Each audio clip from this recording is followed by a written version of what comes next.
वाराणसी की तस्वीर भी देख लीजिए, क्योंकि यहाँ पर जो हिंदू संगठन है वो मोहल्ले का नाम बदलने की मांग कर रहे हैं, क्योंकि ये मोहल्ला उसी औरंगजेब के नाम पर है, औरंगाबाद इसका नाम है। और ऐसे में ज्ञापन सौंपा, ये देखिए तस्वीर आपको दिखा रहे हैं, हिंदू संगठनों ने ये ज्ञापन सौंपा है। क्यों सौंपा है, चलिए पूरी डिटेल भी आपको दे देते हैं। क्योंकि अब नाम बदलने की मांग हो रही है, उस इलाके का नाम औरंगाबाद है और ये लोगों को पसंद नहीं आ रहा है।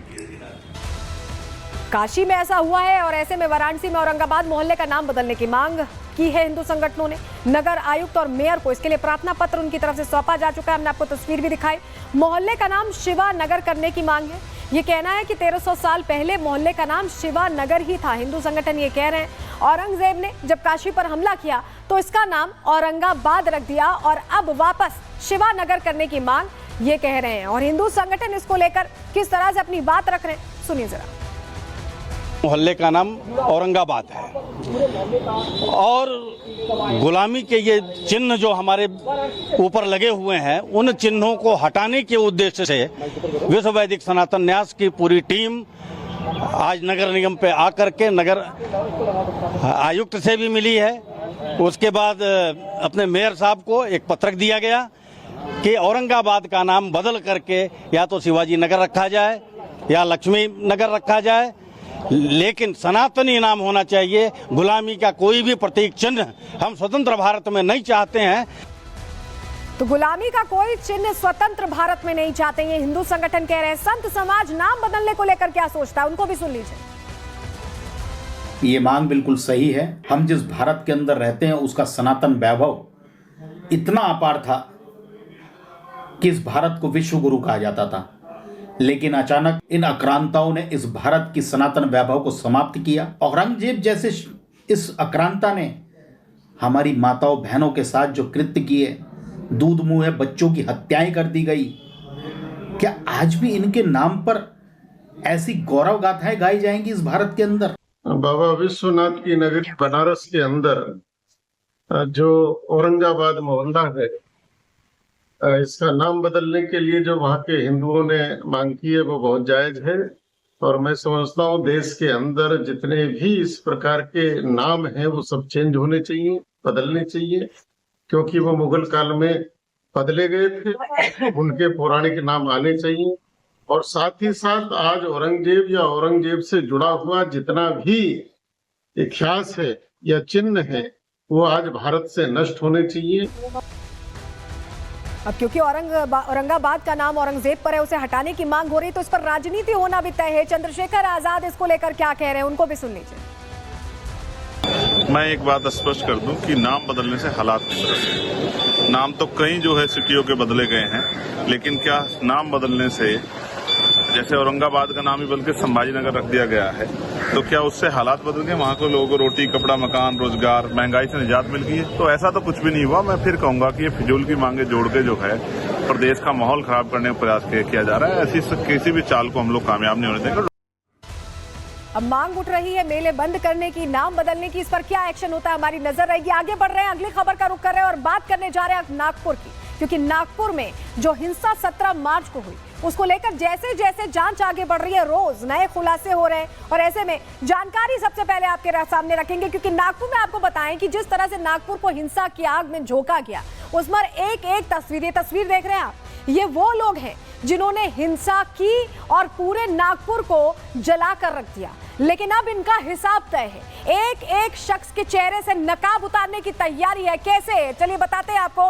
तस्वीर आपको सबसे पहले दिखाते हैं, क्योंकि अब जो औरंगजेब गैंग है वो एक्सपोज हो चुका है। उनकी तस्वीरें सामने आ चुकी है। देखिए एक एक की पहचान हुई है और ये एक्सक्लूसिव तस्वीरें जो हम आपको दिखा रहे हैं, ये इसलिए दिखा रहे हैं क्योंकि एक एक को आइडेंटिफाई किया गया है। जिन जिन के चेहरे पर नकाब था, सबके चेहरे से अब नकाब उतरेगा और कार्रवाई होगी, एक्शन होगा। और ये वो सीसीटीवी फुटेज है जब प्लानिंग की जा रही थी, हिंसा को लेकर प्लानिंग की जा रही थी, और अब प्लानिंग एक्सपोज हो चुकी है। वो चेहरे एक्सपोज हो चुके हैं जिन्होंने नागपुर को हिंसा की आग में झोंक दिया था, क्योंकि अब आरोपियों की पहचान शुरू हो गई है। क्यों हम ऐसा कह रहे हैं, चलिए जानकारी जल्दी से आपके सामने रखते हैं, क्योंकि 17 मार्च को जो कुछ हुआ वो हम सभी ने देखा। नागपुर हिंसा के आरोपियों की तस्वीरें अब सामने आने लगी हैं। संदिग्धों की ये तस्वीरें शिवाजी चौक के पास की ही हैं, जहां पर यह घटना हुई। नागपुर पुलिस की जांच के दायरे में है। ये सभी संदिग्ध, सबकी पहचान हो रही है। तस्वीर आप यहां पर देख पा रहे हैं। पुलिस इन सभी संदिग्धों की पहचान कर रही है, तस्वीरों को एक एक करके आइडेंटिफाई कर रही है, पूछताछ चल रही है। इनमें से कुछ की तो पहचान हो भी चुकी है और गिरफ्तारी की जा चुकी है। अलग अलग गुट में खड़े दिख रहे हैं ये सभी। झुंड बनाकर सभी संदिग्ध बाइक और स्कूटी से पहुंचे थे शिवाजी चौक और उसके बाद वो आग लगा देने वाली घटना सामने आई थी जिसने हैरान कर दिया था। हमारी सहयोगी वहां पहुंचे जहां पर शिवाजी चौक, जहां पर यह घटना हुई थी और जहां का फुटेज अब खंगाला जा रहा है। उनकी रिपोर्ट आपको दिखा रहे हैं। तेजी से इस पूरे मामले में इन्वेस्टिगेशन की जा रही है। इन संदिग्धों की पहचान करके उनकी गिरफ्तारी का काम किया जा रहा है। बाकायदा सबूत भी इस पूरे मामले में जुटाए जा रहे हैं। जिस जगह पर मेरी मौजूदगी है ये वही हिंसा का पूरा इलाका है और यहीं पर ही तमाम जो फोटोज हैं वो पुलिस एडमिनिस्ट्रेशन इकट्ठा करते हुए नजर आ रहे हैं। मैं आपको तस्वीरें यहाँ पर दिखाऊं, आप देखेंगे तमाम फोर्सेज यहाँ पर डिप्लॉय है और खास तौर पर आप इस गाड़ी को देखिए, मोबाइल सर्विलेंस वैन यहाँ पर साफ तौर पर डिप्लॉय की गई है। लेकिन ये संदिग्ध क्या है? ये संदिग्ध इकट्ठा होना शुरू होते हैं 4 बजे के बाद से। उसके बाद से उनकी मूवमेंट पर आप जब देखेंगे तो कुछ लोग बाइक पर आते हुए आपको नजर आ रहे हैं, कुछ लोग बाइक पर बैठे हुए हैं, कुछ लोग 4-5 लोगों के ग्रुप्स में खड़े हुए हैं। और एक कॉमन बात आप ज्यादातर तस्वीरों में देखेंगे कि मोबाइल फोन सबके हाथ में है और वो मोबाइल फोन वर्किंग कंडीशन में है, यानी कि कोई किसी से बात कर रहा है तो कोई किसी को कुछ टेक्स्ट मैसेज भेज रहा है। और कल किस तरीके से डीसीपी साइबर सेल ने इस बात को कंफर्म किया था कि अफवाह बहुत तेजी से फैलाई गई, एडिटेड वीडियो बहुत तेजी से फैलाए गए, म्यूजिक लगाकर अलग अलग कंटेंट, आपत्तिजनक कंटेंट लगाकर जो वीडियोस है वो बहुत तेजी से सर्कुलेट किए गए और यही कारण है कि भीड़ एक इकट्ठी होना शुरू हुई। हालांकि अभी कर्फ्यू यहां पर इंपोज किया गया है तो पूरी सड़क आपको यहां पर खाली नजर आएगी।